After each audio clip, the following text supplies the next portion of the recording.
आप सभी का स्वागत है। मैं सुहेल अंसारी।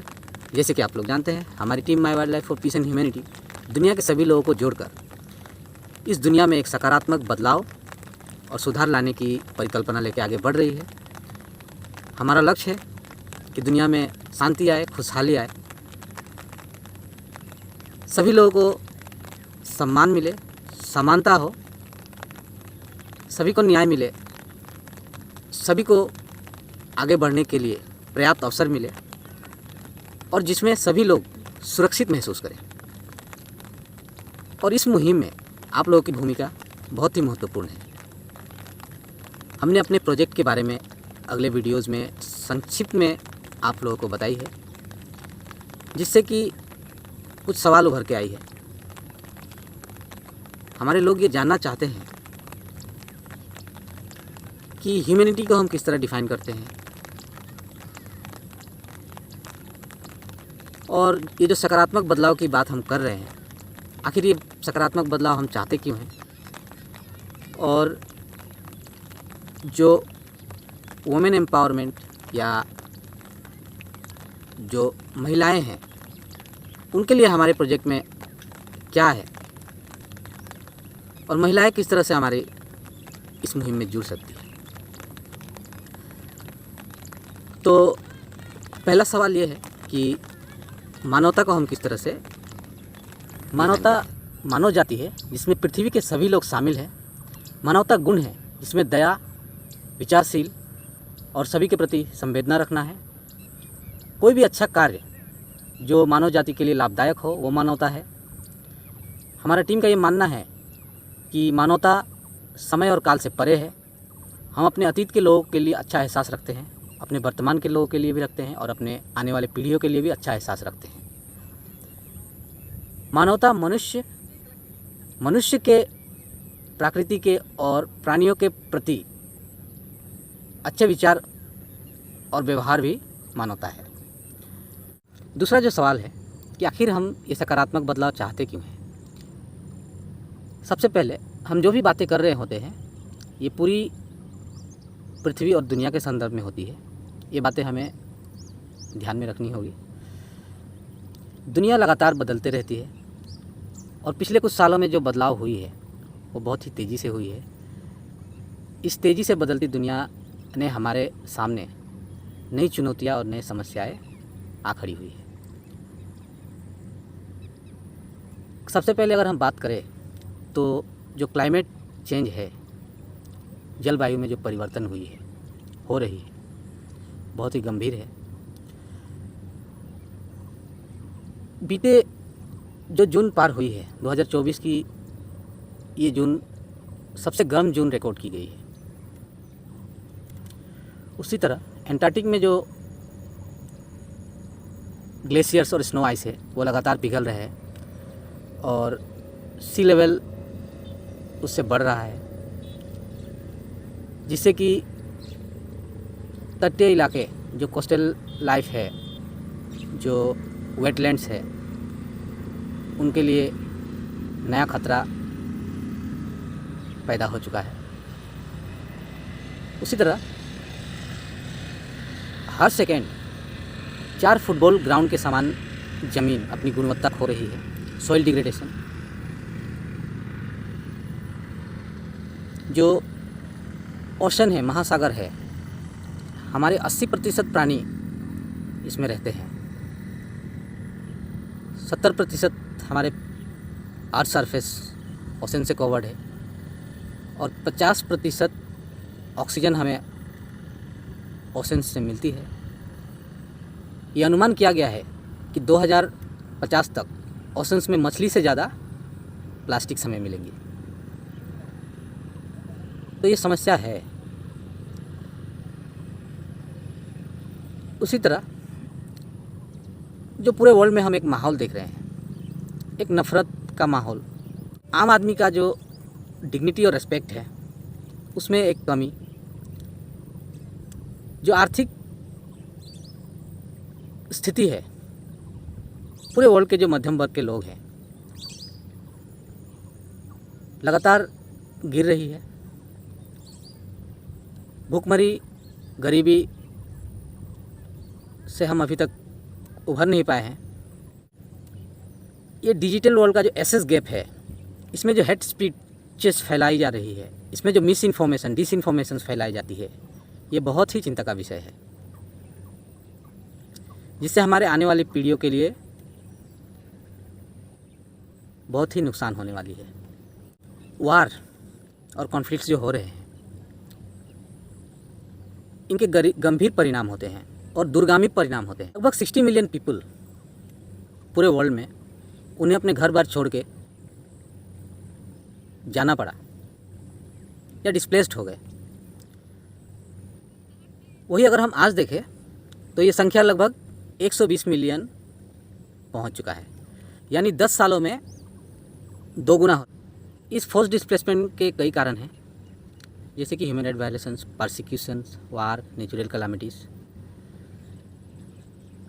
तो ये कुछ कारण हैं, और भी बहुत सारे कारण हैं, जैसे कि आर्टिफिशियल इंटेलिजेंस को लेकर बहुत सारे चैलेंजेस आ रहे हैं, स्पेस रिसोर्सेस को लेकर बहुत सारे चैलेंजेस आने वाले हैं। तो इन सभी चीज़ों को मद्देनज़र रखते हुए हम चाहते हैं कि इस पूरी वर्ल्ड में एक पॉजिटिव चेंज और इम्प्रूवमेंट लाया जाए, और इन सभी बातों को हमने आपके सामने रखी है। तीसरा जो सवाल है कि हमारे जो प्रोजेक्ट है उसमें हमने महिलाओं के लिए क्या दृष्टिकोण है, और उसी के साथ महिलाएं किस तरह हमारे इस मुहिम में जुड़ सकती है। तो महिलाएं हमारे सोसाइटी के या हमारे पृथ्वी के हाफ है, आधा आबादी है। ये दुनिया बिना महिलाओं के हम कल्पना नहीं कर सकते।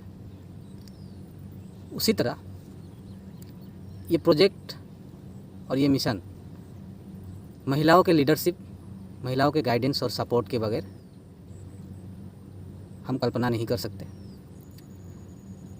हमारे प्रोजेक्ट में महिलाओं के लिए स्पेशल स्ट्रेटेजी बनाई गई है। हमारा जो पहला ऑब्जेक्टिव था यूनिटी, उसी के अंतर्गत महिलाओं का विषय है। डिटेल डिस्कशन में वो सब आ जाएंगे। तो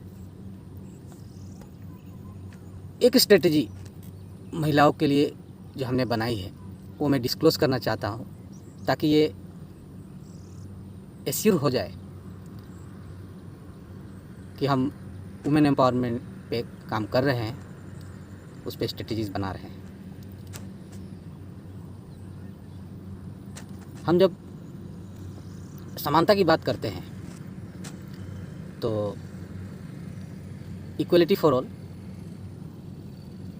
उसी में महिलाएं भी शामिल है।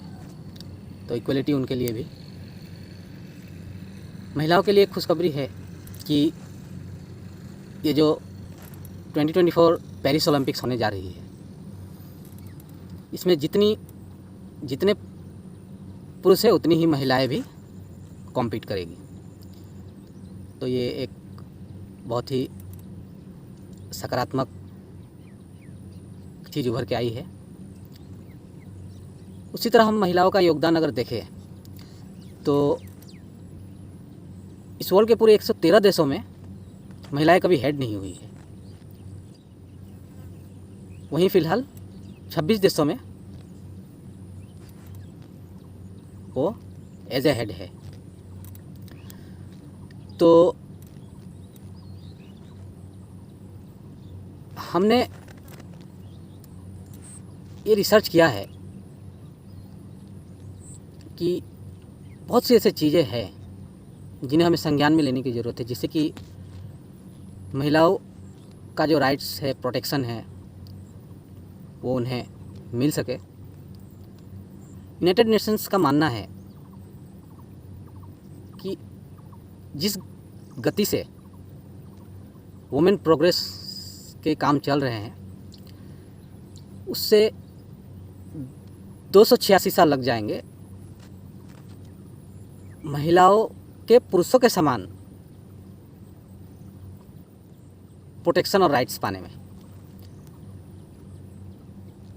तो हमें चीज़ों को नई तरीके से सोचने की ज़रूरत है और नई परिकल्पनाएं बनाने की ज़रूरत है। तो हमारा जो सबसे पहला जो ऑब्ज़र्वेशन है कि जिन लोगों ने महिलाओं के लिए उत्थान के लिए काम किया, जैसे कि एक इंग्लिश राइटर है मैरी वुllstonecraft, उन्होंने महिलाओं के शिक्षा और समानता के दिशा में बहुत ही महत्वपूर्ण योगदान दिया। उसी तरह एलिजाबेथ कैडी स्टैंटन है, जिन्होंने वुमेन सफ़रेज, वो एक अमेरिकन वुमेन राइट्स एक्टिविस्ट थी, जिन्होंने वुमेन सफ़रेज, जो वुमेन राइट टू वोट का जो मूवमेंट था उसको लीड किया था। उसी तरह हम अगर इंडिया में देखें, राजा राम मोहन रॉय, ईश्वर चंद्र विद्यासागर या फिर सावित्रीबाई फुले, जिन्होंने